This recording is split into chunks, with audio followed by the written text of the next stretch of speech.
Bonjour à tous. Moi non plus, j'avais pas prévu de prendre la parole, mais comme je me suis fait vanner sur mes erreurs de jeunesse politique, c'est très agréable. Non, très brièvement, je voulais d'une part vous remercier. Je vous remercie pour votre présence, pour votre temps, pour tout ce que vous faites. Et un mot très bref, même si en réalité tous les témoignages valent bien plus que ce que je vais vous raconter, insister sur le rôle d'importance de la DEPAP, des ADEPAP, dans le système de protection de l'enfance et pour les enfants et les jeunes qui en font partie pour trois raisons. D'une part, tu l'as rappelé, Hamza, vous êtes dans le code de l'action, vous êtes dans le code de l'action sociale et des familles. Il y a peu d'associations en fait qui sont comme ça dans le code, voilà, mentionnées et dont la mission est détaillée. Je n'ai pas trop d'autres exemples en tête, c'est peut-être les UDAF et les UDAF. Et voilà, donc c'est pas rien, ça veut dire que vous êtes partie, la DEPAP est partie intégrante du système en réalité. Et on voit très bien, on entend très bien à travers les témoignages. Et donc on a une responsabilité de pouvoir public, quels que nous soyons, départements, municipalité, pourquoi pas État, évidemment, de faire en sorte de vous soutenir parce que vous faites partie du système. Et on l'a entendu sur la question du maintien du lien, sur les choses très très concrètes, sur l'accompagnement quand on atteint la majorité, sur l'ensemble des composants qu'on a pu voir. Et c'est notre responsabilité aussi, je pense, et moi je n'ai pas trouvé encore la martingale, mais il me reste encore quelques mois pour le trouver. On a notre responsabilité, je pense, de vous donner un peu de visibilité, notamment financière, pour soutenir. Je parle des associations, des ADEPAP, parce que là vous êtes un peu dépendants des appels à projets, etc. Et c'est bien, il faut continuer à lancer des appels à projets et continuer à y répondre.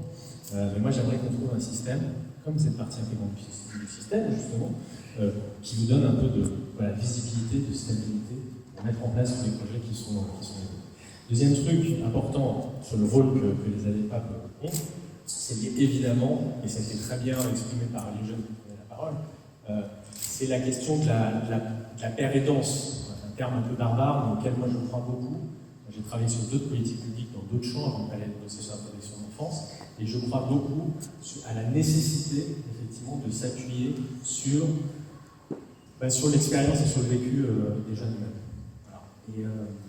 Et ça a été très bien dit, je crois par le jeune homme là-bas qui a été spanké tout à l'heure, il y a des choses qu'on ne peut pas forcément comprendre quand on n'a pas vécu un parcours. Et moi je crois beaucoup à ce qu'on appelle l'expertise d'usage, ça fait un très techno et très moche, mais sur laquelle nous, responsables publics, on doit s'appuyer. Quelle que soit notre politique, on doit davantage s'appuyer sur les parcours et la connaissance qu'ont les bénéficiaires des politiques publiques qu'on essaie d'élaborer. Si on ne fait pas ça, on va passer à côté d'un certain nombre de choses.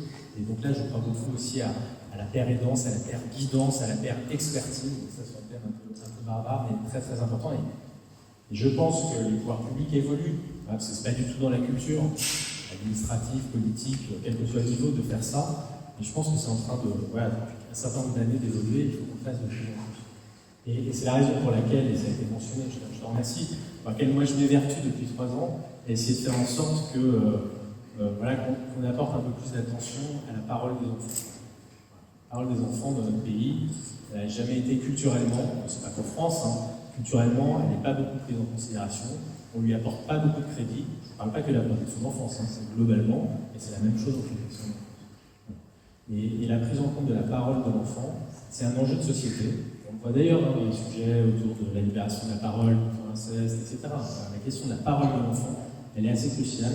Et moi, je m'évertue, en tout cas dans l'élaboration politique que je mène, de prendre en considération cette parole. Dans les réformes que l'on mène, on essaie de faire en sorte qu'à chaque fois, il y ait que les enfants soient associés, qu'on crée des conseils, qu'il y ait un conseil des enfants, pour que là aussi, ils apportent leur expertise. C'est la raison pour laquelle j'ai aussi confié un jeune homme qui, par ailleurs, s'avère être passé par l'aide sociale en France, à un moment de sa vie, d'ailleurs.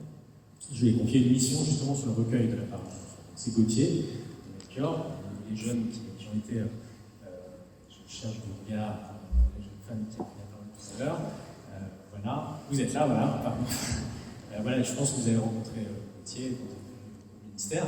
Moi j'ai rencontré j'ai pas pu venir quand vous étiez là parce que je devais être ailleurs, mais j'ai rencontré d'autres enfants, et effectivement, je crois, j'espère que c'est une vraie utilité, et soyez convaincus qu'on va en faire quelque chose. Voilà. Et puis la toute dernière chose que je voulais partager avec vous sur l'importance de l'ADEPAC, des ADEPAC, c'est évidemment la question des belles histoires. Moi, depuis le début, je dis que quand il y a des dysfonctionnements, quand il y a des trucs qui déconnent, il faut être intraitable. Il faut les dénoncer. Les médias, notamment, jouent le rôle de lanceur d'alerte pour cela, et c'est très bien. Il n'y a pas d'ambiguïté là-dessus. Pour autant, la protection de l'enfance, ça ne se résume pas à ça. Il y a déjà des professionnels très engagés, qui ont beaucoup donné ces derniers temps. Il y en a un certain nombre dans cette salle et je vais vous remercier, parce que je sais que les derniers mois étaient encore un peu plus compliqués que d'habitude. Et puis, il y a plein de belles histoires.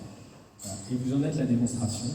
Et je pense que pour les générations à venir, c'est important, voilà, de savoir qu'il y a des gamins en hippocampe, qu'il y a Hamza, qu'il y a des parcours brillants comme ceux de Mélissa, qu'il y a Charlie, qu'il y a Tony, voilà, qu'il y a tous ces gens-là, qu'il y a Lily, qui est aussi, tous ces gens qui ont des parcours et qui, c'est même pas des parcours extraordinaires. Moi j'avais dit ici à Marseille il y a 2 ans, je pense que ce qu'on doit essayer de faire, et ce que les enfants de l'aide sociale à l'enfance attendent de nous les pouvoirs publics, c'est d'avoir la vie des enfants comme les autres. Et c'est très très simple et c'est très très compliqué, et c'est ce qu'on doit s'évertuer à faire. Et je pense que il y a aussi, je pense, un certain nombre de jeunes, je ne vais pas parler en votre nom et en votre classe, mais on en marre des étiquettes collées sur le front. Et je pense que les belles histoires, les réussites, qui sont en très grande majorité, il faut aussi les valoriser, les montrer. Et c'est ce qu'on a beaucoup entendu là, c'est ce que vous incarnez là. Je crois que c'est ce diplôme aussi, à travers la consécration de l'engagement bénévole d'un certain nombre d'entre vous, incarne aussi parfaitement. Et c'est la raison pour laquelle je suis ravi d'être avec vous aujourd'hui pour consacrer ce mouvement. Voilà.